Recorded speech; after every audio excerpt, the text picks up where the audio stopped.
Hello students, good morning to all of you. Today we are going to discuss about the chapter of class 10th. Chapter हमारा देख रहा है fifth वाला और chapter का नाम है अर्थमेटिक प्रोग्रेशन। अर्थमेटिक प्रोग्रेशन जिसको हम एपी सीरीज भी बोलते हैं, ठीक है, इसको हम शॉर्ट में एपी सीरीज भी बोलते हैं। एपी की फुल फॉर्म दी गई है अर्थमेटिक प्रोग्रेशन। अब सबसे पहले मैं आपको ये बता दूं कि अर्थमेटिक प्रोग्रेशन एक्चुअली में होता क्या है। देखो जैसे एपी सीरीज वो सीरीज होती है जिसमें जो डिफरेंस होता है, जैसे मान लो आपको ये दी सीरीज यहाँ पे दिया मैंने 3, उसके बाद सीरीज लिखते हैं 5, सीरीज की अगली टर्म लिख दी मैंने 7, उसके बाद लिख दिया मैंने 9।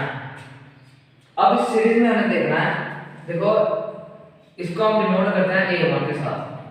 जो सीरीज की फर्स्ट टर्म होती है उसको हम बोलते हैं a1, जहां से a, ठीक है।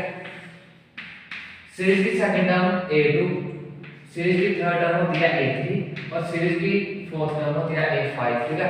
इसी तरीके से सीरीज चल देती है 5, 6, 7 और जो लास्ट टर्म होती है उसको हम बोलते हैं an।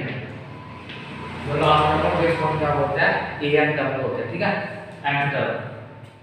अब एपी सीरीज हम उस सीरीज को बोल सकते हैं जिसमें जो डिफरेंस होगा, यानी कि फर्स्ट टू टर्म्स सेकंड और थर्ड टर्म के बीच में, थर्ड और फोर्थ टर्म के बीच में अगर कॉमन डिफरेंस, ठीक है, सेम हो या डिफरेंस कॉमन हो, तब हम इसको बोलेंगे कि ये एपी सीरीज है।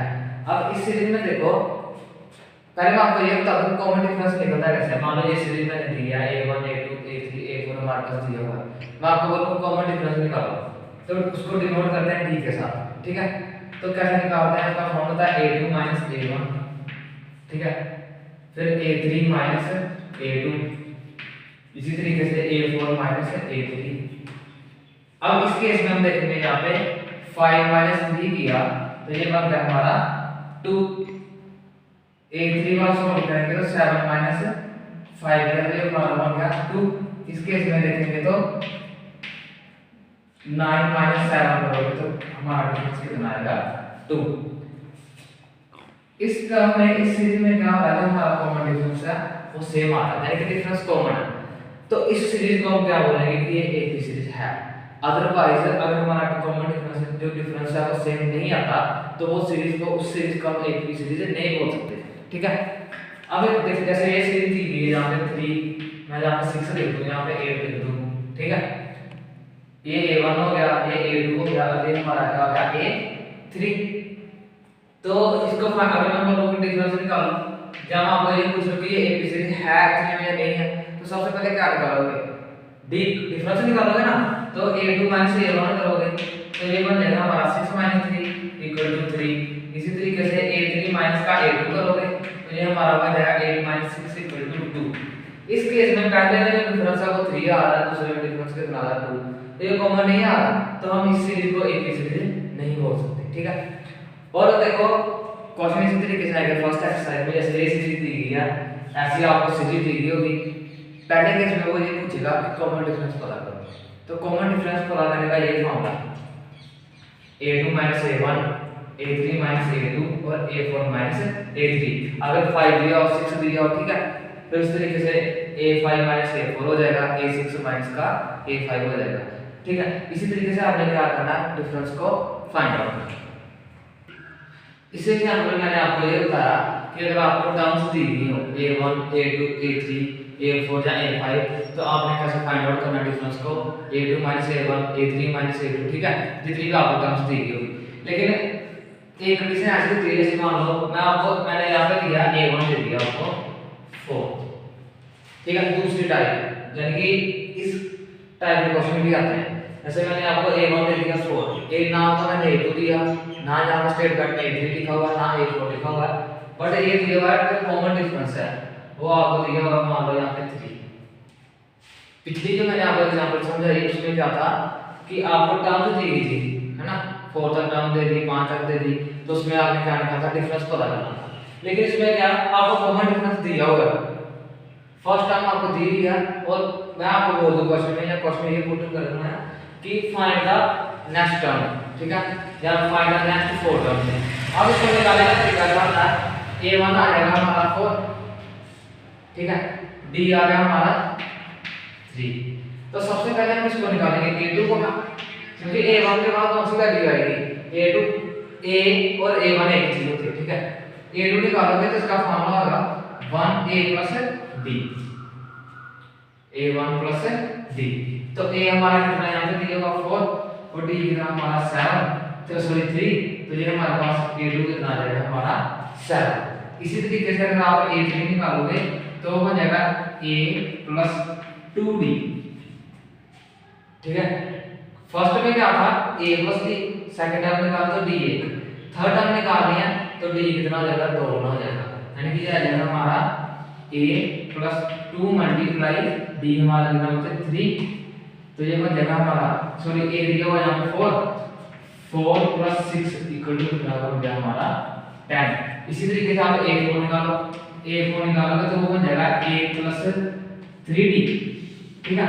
तो ये हमारा हो जाएगा 4 प्लस 3 इंटू d हमारा कितना 3, ये आ गया 4 प्लस 9 इक्वल टू आ गया हमारा 30।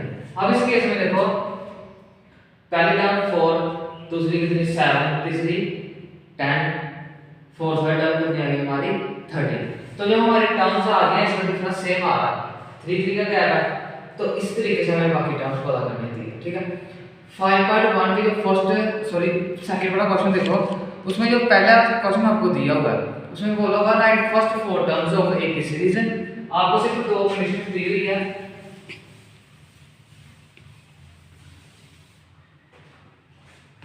ए आपको दिया हुआ 10, सेकंड क्वेश्चन ए आपको दिया हुआ 10 और डी भी आपको दिया हुआ है 10। क्वेश्चन में पूछा right the first 4 terms, first 4 terms कैसे निकालेंगे। सबसे पहले टर्म तो ये दी गई है यहाँ पे, ए हमारा दिया हुआ 10, तो a1 हमारा आ गया 10, डी हमारा दिया हुआ है वो भी 10 दिया हुआ। तो जैसे मैंने पिछली एग्जांपल आपको समझाई उसी तरीके से इसको सोल्व करो। a2 कैसे आ जाएगा हमारा a प्लस b, यानी कि आ जाएगा 10 प्लस 10 इक्वल टू 20। a3 किससे कैसे मिलेगा हमारा a प्लस 2b, ठीक है।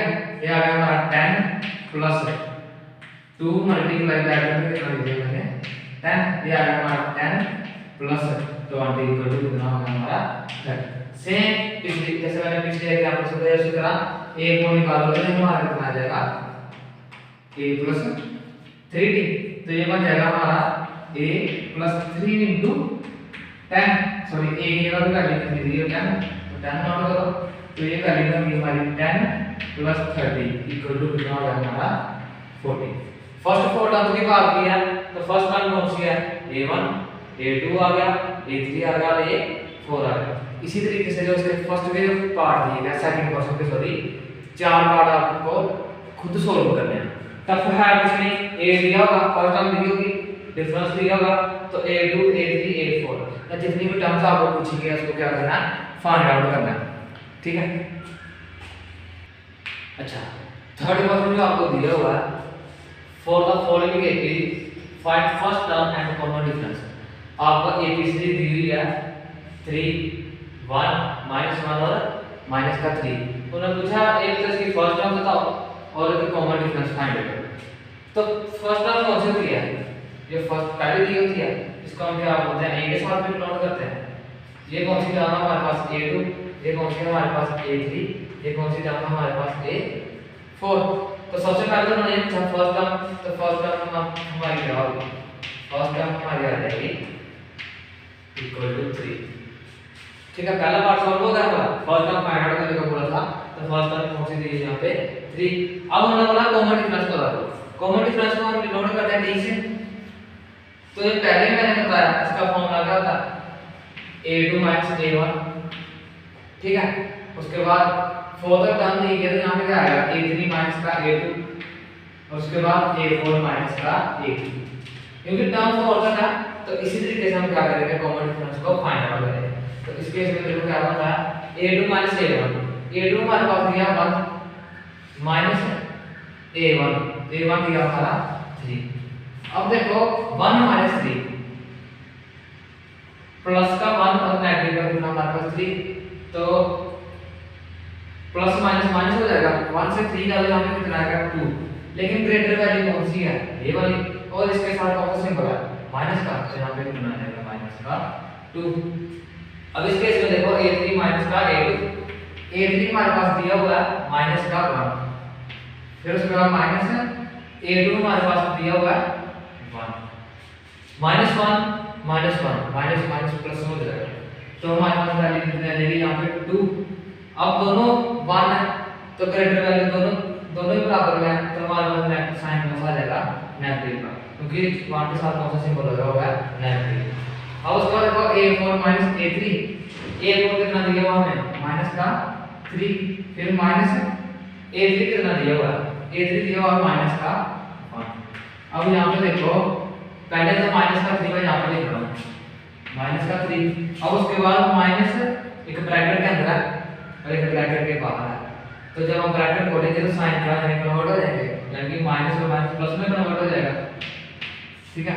अब देखो माइनस का 3 और प्लस का 1, प्लस माइनस माइनस में कन्वर्ट हो जाएगा, 3 में से 2 1 निकलेगा तो कितना बचेगा हमारे पास 2, लेकिन ग्रेटर वैल्यू कौन से 3 और ग्रेटर वैल्यू के साथ कौन सा साइन लगा हुआ माइनस का, तो हमारे पास ये कितना आ गया माइनस का 2। अब इस केस में देखो कॉमन डिफरेंस है, इस केस में भी -2, यहाँ पे -2 और यहाँ पे भी -2, देयरफॉर हमारा कॉमन डिफरेंस कितना आ जाएगा,